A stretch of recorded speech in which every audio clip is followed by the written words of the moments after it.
Welcome guys, and today I'm going to show you how I can change product title size in Shopify Dawn Theme.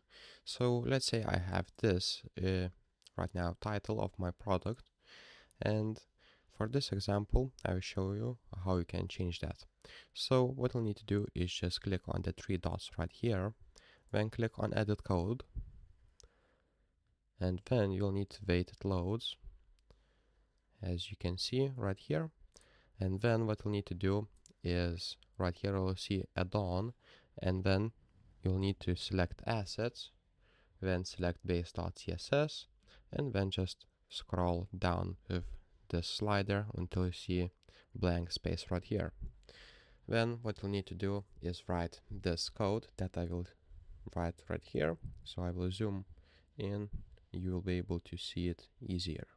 So just write dot product __ title h1, open curling bracket, and then click enter, then write font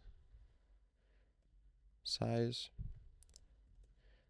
24 pixels, and then just click and hit save, and let's see if it changed.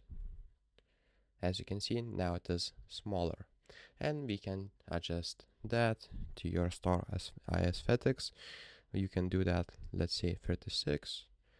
Let's save it, and now it should be bigger if we refresh our store. As you can see, let's say 50 again. Let's refresh it, and it is way bigger. So if this video was helpful, please make sure to subscribe to Guide to Everything, comment down below for the algorithm, and see you in the next one.